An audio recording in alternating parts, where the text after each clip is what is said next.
Hey everyone, I'm Jennifer, and I love Jesus Christ with all of my heart, all of my soul, all of my mind. He's everything to me. He's what I base my life off of.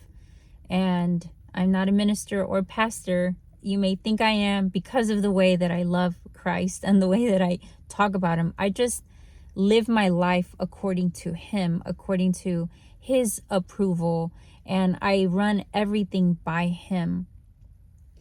I do help people in their personal development, and I love to do it because I can see right through their blocks. I can see when fear is at the steering wheel of their life. And I feel that that's what coaches do. We point out the things that their subconscious may be aware of, but their consciousness is not.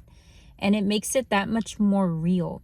Also, before I continue, I want to remind you that there are fake accounts out there.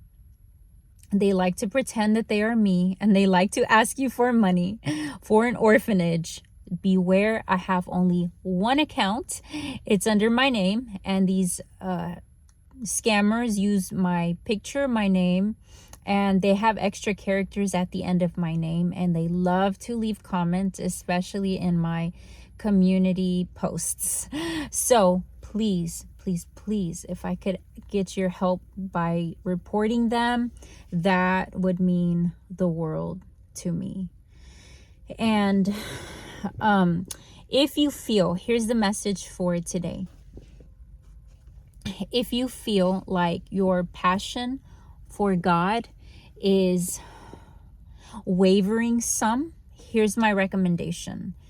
Fast. Do a fast to connect closer to God, because it's like a regular relationship.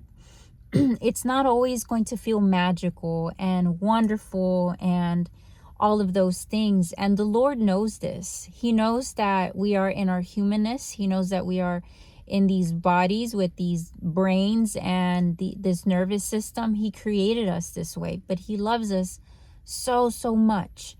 So sometimes you have to rededicate your life. And I've said this several times where every day, every morning, you have to crucify the flesh. You have to surrender and submit your life to the Lord, as if you did that very first day that you felt the call where he was raising you up out of the dead. The way I experienced it was, I was so lost in my unforgiveness, because truly that is such a huge wall to get close to God, is when you have murder in your heart, when you are harboring bitterness and resentment. And that is probably the most common way to live with a stony heart, and your mind isn't able to comprehend the spiritual world because you're so caught up in your anger and your frustration and your bitterness and your resentment. Because to be honest with you, we all kind of aren't that great sometimes. It's so easy to say, oh, people suck. No, we can really be ugly ourselves too. And no one is perfect. We all deserve to show each other kindness, and it starts with ourselves too. And that holding on to resentment and anger, I get it. You know, there's a lot of injustices that we go through, and it's never going to stop. Life is never going to be easy. We're going to go through all kinds of trouble. And if you are able to really give your heart to God and say, I trust you, God, and I know you're going to help me through these struggles. I know you're going to help me with this unforgiveness, or this worry, this fear, this medical scare that I have, this financial thing that I'm going through that really is so bad. I'm so scared. I'm going to give it to you because you tell me so many times, do not be afraid. I'm the one taking a step before you, fighting all of your battles. Do you not trust me? Do not disobey God by not trusting him, and you show him your respect by not worrying. Just don't worry. And if you do catch yourself worried in these things that fear has a hold of you, then I highly recommend fasting. And the reason I'm saying that is because, the Lord speaks to us through various people that are connected and in love with him. And it's not just when I go to church, I hear God's voice. God only speaks to me through pastors. No, God speaks to us through his messengers, through his children. And you don't have to be on a platform. You don't have to be on YouTube or be a pastor or anything like that. You can be a baker at a bakery shop, and the Lord will use you.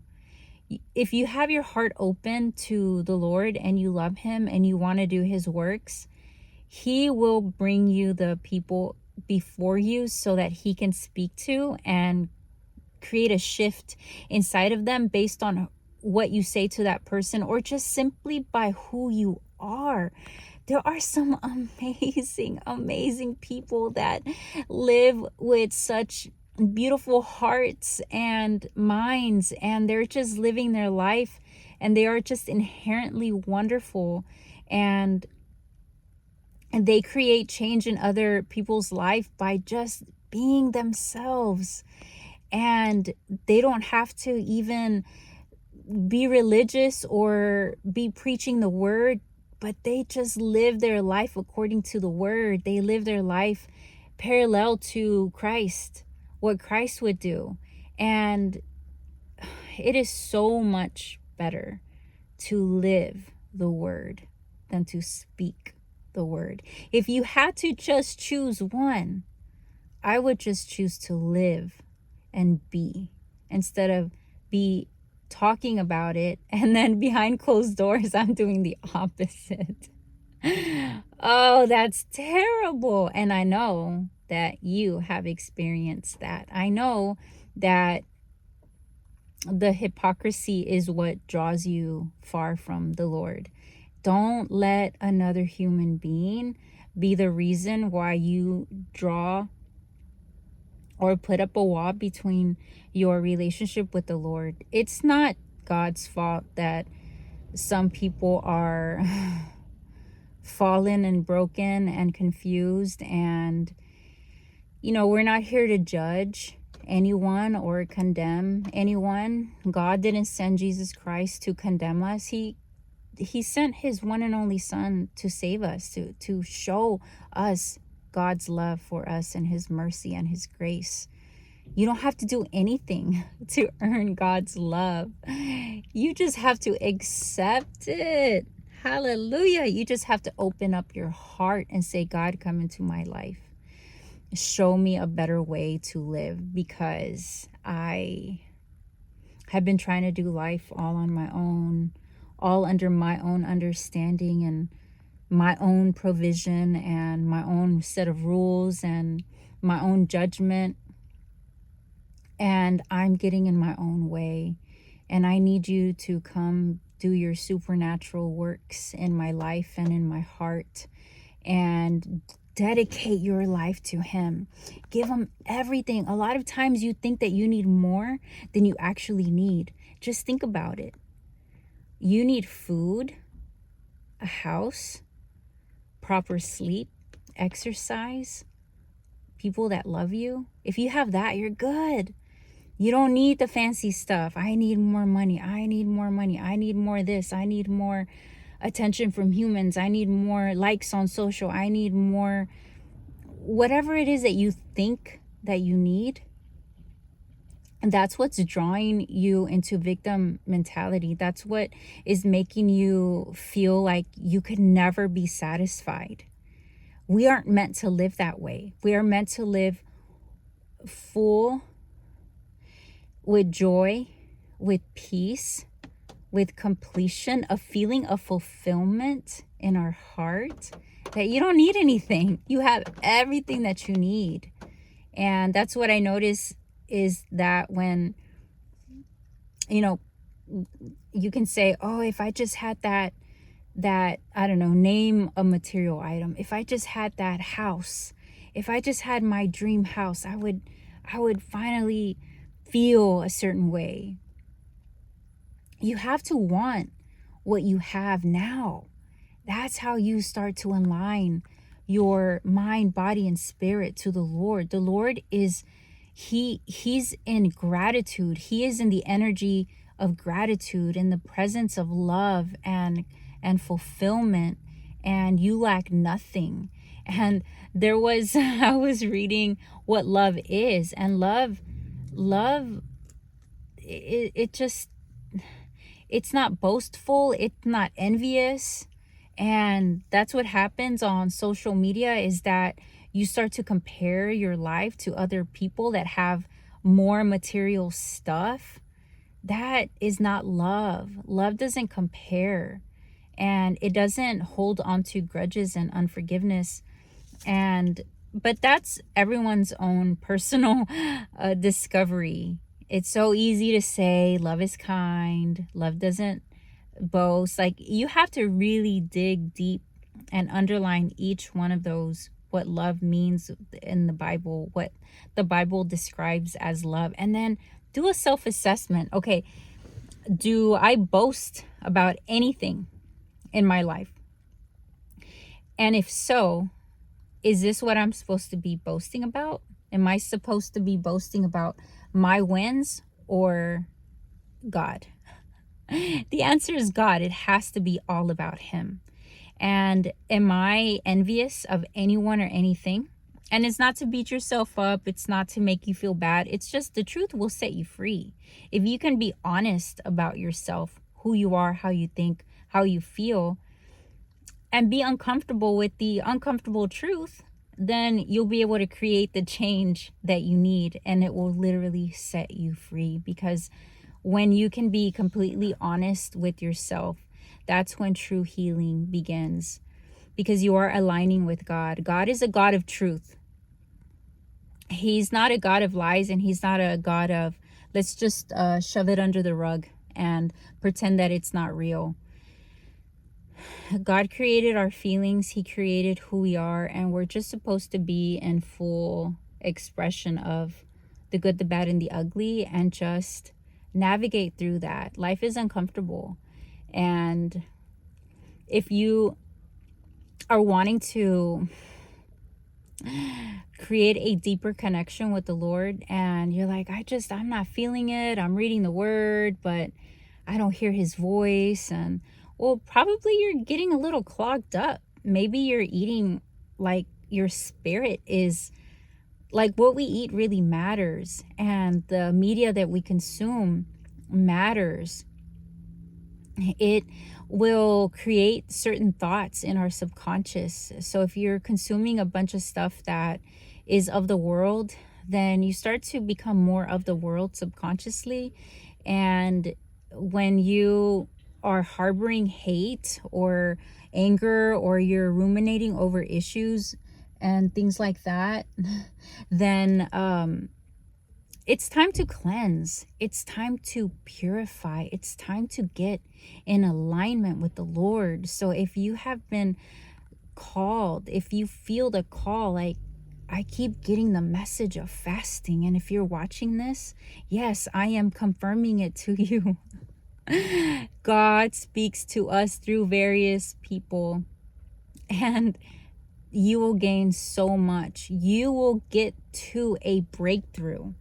And sometimes that's just the way to do it, to strip away all of the comforts, to strip away the toxicity that we have been allowing in our minds, in our bodies, in our hearts, to strip it all away and be still with the Lord and feed off of His word. Nourish up, sacrifice your body, sacrifice the comforts, because don't we stuff our emotions with food? Oh, yes, we do, because it is one of the pleasurable things to do is to eat. Eat the sweets. Eat the comfort food. That's why it is called comfort food.